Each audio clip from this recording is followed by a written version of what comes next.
আসসালামু আলাইকুম। নির্বাচনের মাত্র ৩ দিন আগে কোনো দেশের অন্তর্বর্তী সরকার যুক্তরাষ্ট্রের সঙ্গে কোনো গোপন চুক্তি করেছে এমন কোনো উদাহরণ কি পৃথিবীর ইতিহাসের অন্য কোথাও আছে? আমার যতটুকু জানাশোনা তাতে এ ধরনের কোনো নজির আর কোথাও নেই, যেটি ডক্টর ইউনূস সরকার আগামী ৯ ফেব্রুয়ারি করতে যাচ্ছে যুক্তরাষ্ট্রের সঙ্গে। সরকারের বিদায় বেলায় এ ধরনের গোপন চুক্তি নিয়ে নানান ধরনের প্রশ্ন উঠেছে, মানুষের সন্দেহ তীব্র হচ্ছে। প্রশ্ন ওঠার বড় কারণ, চুক্তির খসড়ায় আসলে কী আছে কেউ জানে না। তাহলে এর পেছনের রহস্যটা আসলে কি, সরকারের উদ্দেশ্য কি, খুব স্বাভাবিকভাবেই মানুষকে ভাবিয়ে তুলেছে। আমরা তো এটুকু জানি যে মিয়ানমারের রাখাইনে বাংলাদেশের মধ্য দিয়ে করিডোর চালুর ব্যাপারে তুমুল আগ্রহী ছিল ডক্টর ইউনূস সরকার, কিন্তু কোনো রাজনৈতিক দলের এবং সেনাবাহিনীর তুমুল আপত্তির কারণে কিছুটা ধাক্কা খেতে হয় ইউনূস সরকারকে, তারা পিছু হটতে বাধ্য হয়। পাশাপাশি আবার কোনো বন্দর বিদেশিদের হাতে তুলে দেওয়া বা বিদেশি কোম্পানির হাতে তুলে দেওয়া পরিচালনার জন্য এ ধরনের চুক্তি করে ফেলেছে তারা। কিন্তু এই যে শুল্ক চুক্তি নির্বাচনের পরে করলে কী এমন সমস্যা হতো, সেটা তো নির্বাচিত সরকারের কাঁধেই সব ধরনের দায় দায়িত্ব পড়তো, কিন্তু না, সেটি করা হচ্ছে না। তাহলে কি আগে থেকেই যদি নির্বাচন হয়, যদি কোনো নির্বাচিত সরকার আসে, তাহলে তাদেরকে নানানভাবে তাদের হাত পা বেঁধে ফেলার একটা চক্রান্ত? অনেকেও এই প্রশ্নও তুলছেন। এদিকে ব্যবসায়ীরা, বিশেষ করে বাংলাদেশের গার্মেন্টস শিল্পের সঙ্গে জড়িত ব্যবসায়ীরা যথেষ্ট উদ্বেগের মধ্যে রয়েছেন। কেন উদ্বেগের মধ্যে রয়েছেন? কারণ চুক্তির শর্তে কি থাকবে, কোন খাতে নেতিবাচক প্রভাব পড়বে, এসব নিয়ে ব্যবসায়ীরা যথেষ্ট উদ্বেগের মধ্যে রয়েছেন। তারা প্রশ্ন তুলছেন, তারা বলছেন চুক্তির খসড়ার উপর আলোচনা দরকার ছিল, কারণ এই চুক্তির ফলে যারা ক্ষতির শিকার হবেন তারা এই ব্যাপারে অন্ধকারে রয়েছেন। অথচ সরকার সিদ্ধান্ত নিচ্ছে তার মতো করে। এই যে গোপন চুক্তিটি হতে যাচ্ছে, এটি আলোচনায় এসেছে গত 2রা এপ্রিল, যখন যুক্তরাষ্ট্র পৃথিবীর 100টি দেশের উপরে পাল্টা শুল্ক আরোপ করল অতিমাত্রায়, যাতে যুক্তরাষ্ট্রের সঙ্গে ওই সব রাষ্ট্রের যে বাণিজ্যিক ভারসাম্যহীনতা, তাতে ভারসাম্য আনা যায়। এবং সেই জায়গা থেকে বাংলাদেশের রপ্তানিমুখী যে শিল্প, বিশেষ করে গ্রামীণ শিল্প, তার উপরে 37% শুল্ক আরোপ করা হয়। 2রা আগস্ট পাল্টা শুল্ক হার ঠিক করা হয় 20%। তখন বাণিজ্য উপদেষ্টা বলেছিলেন যে চুক্তিতে দেশের স্বার্থ বিরোধী কিছু থাকবে না। তিনি বলেছিলেন যে যুক্তরাষ্ট্রের সম্মতি সাপেক্ষে এটি প্রকাশ করা হবে না, যুক্তরাষ্ট্র সম্মতি না দিলে এটি গোপনই থাকবে। বাণিজ্য উপদেষ্টা এই কথা ঠিকই বলেছিলেন, কিন্তু যতটুকু জানা গেছে যে সেই চুক্তির মধ্যে কী থাকবে, সেটি হচ্ছে বাংলাদেশ যুক্তরাষ্ট্রে প্রায় 600 কোটি মার্কিন ডলারের পণ্য রপ্তানি করে, আর যুক্তরাষ্ট্র থেকে আমদানি করে 200 কোটি ডলারের পণ্য। ডোনাল্ড ট্রাম্প চান এই যে ভারসাম্যহীনতা বাণিজ্যের ক্ষেত্রে, এটি কমিয়ে আনতে। সেক্ষেত্রে কী করতে হবে?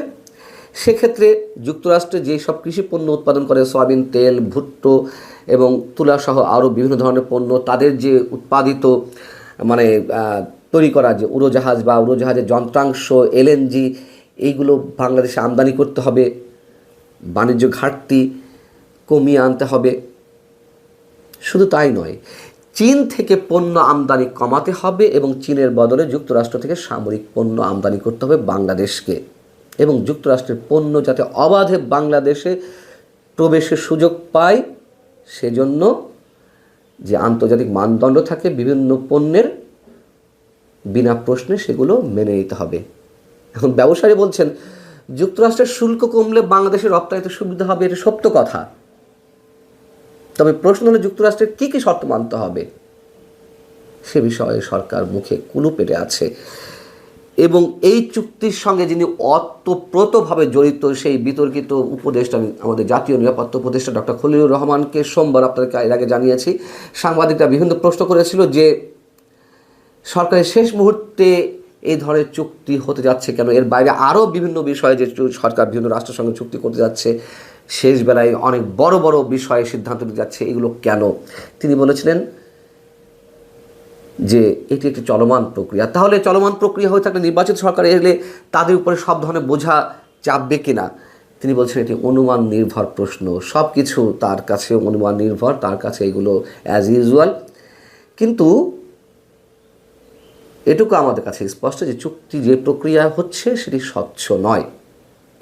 এখন সরকারি যুক্তি হলো যে যুক্তরাষ্ট্রের সঙ্গে এ ধরনের চুক্তি করতে গেলে তা গোপন করতে হয়, এটা একটি সাধারণ চর্চা, অনেক দেশেই তা রয়েছে, বেশ ভালো কথা। কিন্তু অনেক দেশেই রয়েছে, এটি হচ্ছে নির্বাচিত সরকারের সময়, কোনো অন্তর্বর্তী সরকারের সময় এগুলো হতে পারে না। নির্বাচিত সরকার থাকলে সেগুলো নিয়ে সংসদে নানান ধরনের আলোচনা হয়, নানান বিরোধী দলে নানান প্রশ্নের উত্তর দিতে বাধ্য থাকে সরকারি দল, এবং সেখান থেকে একটি স্বচ্ছতা জায়গা তৈরি হয়। কিন্তু এক্ষেত্রে তো তা নয়। এবং অর্থনীতি বিশ্লেষকরা সেই প্রসঙ্গটি তুলে ধরছেন বারবার। আমাদের অন্যতম শীর্ষ অর্থনীতিবিদ ডক্টর দেবপ্রিয় ভট্টাচার্য তিনিও মনে করছেন, তিনিও গণমাধ্যমকে বলছেন যে যুক্তরাষ্ট্রের সঙ্গে একটি শুধু শুল্ক চুক্তি নয়, বরং এর দীর্ঘমেয়াদী তাৎপর্য রয়েছে এবং এটিকে সামগ্রিকভাবে দেখতে হবে। এর সঙ্গে ভূ রাজনৈতিক এবং রাজনৈতিক বিষয় যুক্ত, একেবারে ক্লিয়ার করে দিয়েছেন। এর চেয়ে আর ক্লিয়ার কী করবেন? ভূ রাজনৈতিক এবং রাজনৈতিক শর্তগুলো কী, রাজনৈতিক প্রসঙ্গ এবং ভূ রাজনৈতিক বিষয়গুলো কী? আমরা জানি যুক্তরাষ্ট্রের ইন্দো প্যাসিফিক স্ট্র্যাটেজি রয়েছে, বাংলাদেশকে কেন্দ্র করে তাদের নানান ধরনের প্ল্যানিং রয়েছে, মিয়ানমারে ভারত চীনকে কন্ট্রোলে নিয়ে আসতে, এবং বাংলাদেশ সেই ফাঁদে পা দিচ্ছে। আর রাজনৈতিক স্বার্থ, বাংলাদেশের অভ্যন্তরীণ রাজনৈতিক স্বার্থ সে কী হতে পারে? যা কিছু এর মধ্যে আলোচনা চলছে বর্তমান সরকারকে কেন্দ্র করে, এই যে নির্বাচন আদৌ হবে কিনা, হলে সেটি ফ্রি অ্যান্ড ফেয়ার হবে কিনা, সেখানে কোনো ধরনের ইঞ্জিনিয়ারিং ঘটবে কিনা, বিশেষ কোনো শক্তিকে ক্ষমতা আনার চেষ্টা করা হচ্ছে কিনা, প্রধানমন্ত্রী এবং রাষ্ট্রপতির মধ্যে যে ভারসাম্য আনার চেষ্টার জায়গা থেকে সংস্কারের প্রশ্ন উঠছে, সেখানে ডক্টর মোহাম্মদ ইউনূস প্রেসিডেন্ট থেকে যাবেন কিনা, প্রেসিডেন্ট থাকলে তিনি যে ক্ষমতাগুলো পাবেন সেগুলো কীভাবে অ্যাপ্লাই করবেন, এরকম অনেক অনেক বিষয় সামনে আসছে, যে কারণে এই চুক্তির সঙ্গে রাজনৈতিক বিষয়গুলোর সম্পৃক্ততার প্রসঙ্গ আসছে। অবশ্যই মানুষের সন্দেহ করার, অর্থনৈতিক বিশ্লেষক কিংবা যারা বিশেষজ্ঞ তাদের যথেষ্ট প্রশ্ন করার সুযোগ নিঃসন্দেহে রয়েছে, কিন্তু সরকার কোনো কিছুই আমলে নিচ্ছে না। ভালো থাকুন সবাই, আল্লাহ হাফিজ।